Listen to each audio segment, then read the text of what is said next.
Благодарам, почитуван председавач, почитуван министар, почитувана колешке Колева.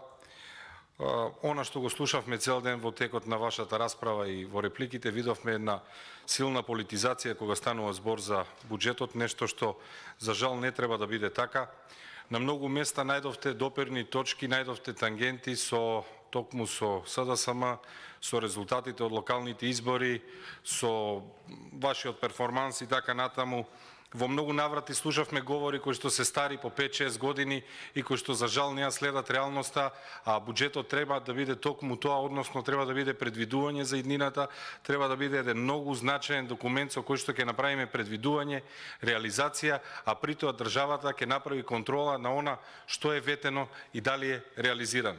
Еден гломазен буџет од 4,4 милиарди евра кои што владата планира да се ги додели, да се ги потроши, да се ги додели самата на себе да ги потроши, а од друга страна планира да собере 3,9 милиарди евра. Не може да стане збор за развоен буџет кој што со задолжување кон домашни и странски субјекти троши пари за социјални трансфери и троши пари за да исплати плати. За жал, ако ги погледнеме бројките, ќе видиме дека овој буџет, односно со предлогот на буџетот, не се споменуваат два големи настани, две големи закани кои што и се случуваат на Македонија, а тоа е енергетската криза и тоа е големиот пораст на инфлацијата во Република Македонија. Точно е дека овој буџет делумно, односно во првото полугодие се однесува и ја споменува ковид кризата, меѓутоа кога станува збор за енергетската криза и кога станува збор за инфлацијата, целосно не е споменато, можеби поради тоа што и самиот буџет беше креиран и создаден пред да настапи енергетската криза. Меѓутоа, еве, во интерес на јавноста да знаете, од моментот кога е прогласена енергетската криза, односно од 7 ноември до 20 ноември, владата и даде на располагање на двете државни електроенергетски компании да располагаат со 65 милиони евра за да се справат со оваа криза. Тие, верувајте ми, до денеска потрошија половина од оваа сума. И при тоа не разбирам од каде се тие ваши изговори дека станува збор за глобална криза. Точно е дека енергетската криза е глобална, меѓутоа нашата енергетска криза која што се појавува овде е мерлива и доаѓа од неспособноста за производство на електрична енергија. Па имавме испади на блоковите во рек Битола, па имавме пожар на блок трансформатори, имавме пукање на цевки, имавме ремонт на еден од трите блока и тоа на прагот на грејната сезона. Имаме намалено производство заради недостаток или кусок на јаглен. Сето тоа ја чини државата околу 1 милион евра дневно, а тоа се пари на граѓаните и таквата ситуација воопшто не е за подценување и не смееме да имаме овде одговорница таков неодговорен однос кон парите на граѓаните. И она што го слушаме кога станува збор за буџетот како една фраза со која што излезе министерот за финансии и вие го споменавте, е клучно што салдото на капитални инвестиции го надминувало буџетскиот дефицит.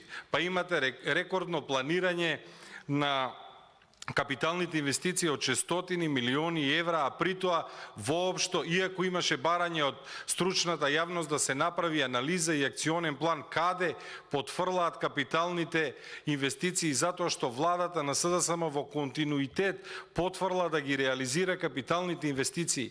Максимумот на достигање на реализација на капитални инвестиции е 326 милиони евра, а овде оваа година гледаме зголемување од 20%, па ги планираме капиталните инвестиции на 600 милиони, а без при тоа да се направи анализа каде е потфрлувањето. Меѓутоа, она што не успеа да го направи владата на СДСМ, успеа да го направи народот на локалните избори, па тој ви понуди една анализа каде потфрлате и вината ја најде токму во неспособноста на вашите градоначалници, токму во неспособноста на локалните самоуправи, па така на еден парадоксален начин ви понуди акционен план со тоа што ги промени локалните власти.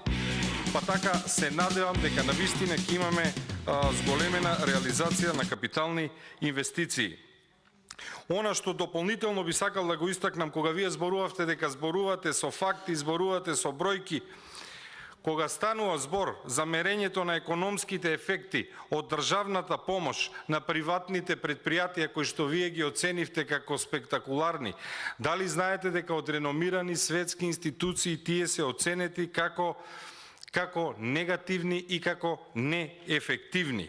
Во рангирањето на домашна конкуренција од Светскиот економски форум, од вкупно 46 земји офатени со глобалниот индекс на конкурентност, дали знаете на кое место се наоѓа Македонија за 2020? Во оваа категорија е на 126-то место. Повторувам, од 146 земји се наоѓа на 126-то место, а токму овој глобален индекс на домашна конкуренција ги мери ефектите на субвенциите во приватниот сектор. На дополнителниот индекс, кој што е наречен дисторзивен ефект на даноците и субвенциите врз конкуренцијата, исто така од Светскиот економски форум, од 146 земји, Македонија е рангирана на 112-то место, што значи дека имаме неефективно трошење на народни, на државни пари. Дополнително, ако разговараме за капиталните инвестиции, она што го спомена колегите, целосна неефикасност во планирање и во реализација на капиталните инвестиции. Па имаме ситуации каде што Банката на Советот на Европа ќе ни откажува проекти и ќе повлекува пари кои што беа за клиничкиот во Штип. И не можеме да реализираме проекти благодарејќи на неспособноста на СДСМ. И при тоа треба да и погледнеме на вистината во лице и да се соочиме со тие факти. А во делот во кој што слушавме за реализирани проекти, само сакам да ви дополнам. Така е, меѓутоа многу важно кај реализираните проекти е временската рамка во која што истите ќе се реализираат. Не е исто ако проектите кои што сте ги ветиле 2017 и во програмите на градоначалниците имале рок на реализација 2018, 2019, ние гледаме дека сега треба да чекаат 2022 за да бидат целосно реализирани, како што се примерите за некои од градинките кои што вие ги наведовте. Истите тие во програмите на градоначалниците беа предвидени за 2018. Значи, кога станува збор за буџет, за буџетско планирање, многу е важна и временската рамка во која што проектите ќе се реализираат, затоа што од нив зависи целосниот развој на економијата.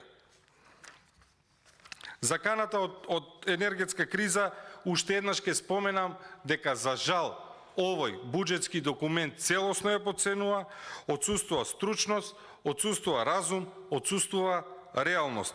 Гледаме дека со владата на СДСМ, за жал, политиката е на С. Сите владини ресурси беа ставени во улога на локалните избори, сега за жал гледаме дека се ставени во улога на создавање на парламентарно мнозинство, затоа што парадоксално владата ја нема мнозинската поддршка овде во собрание. И она што дополнително би рекол, растот на инфлацијата и реалната опасност од неа доаѓа од многу елементи, од многу фактори, меѓутоа и доаѓа како резултат на лошите резултати на работењето, лошите методи за трошење и делење на помошта кон приватните субјекти, лошото менаџирање на парите кои што се наменети за земјоделците и така натаму. Па сега имаме раст на цените, кои што дополнително го нарушуваат и така осиромашениот стандард на македонецот, кој што ако погледнете на Евростат, секој трет во Македонија се наоѓа во сиромаштија. За жал, овој буџет не овозможува ниту во најмала мера подобрување на ваквата ситуација. Ако зборувате за заложбите на буџетот за консолидација на јавниот долг, во самиот буџетски документ за намалување на непродуктивните трошења, овие заложби кои што се нарече намалување на непродуктивни трошења воопшто не се евидентни. Па така гледаме зголемување и кај стоки и услуги, гледаме зголемување и кај субвенции и трансфери. Во реални износи овие ставки се најпогодни за злоупотреби, а нивната содржина и понатаму останува црна кутија, нивната содржина и понатаму останува на дискреционото право на министрите, на ДУИ и на СДСМ да ги трошат по нивна волја, секогаш за партиски интереси, а за жал на штета на обичниот граѓанин. Ви благодарам. Благодарам. Контра реплика, претеничка Даниела Корела.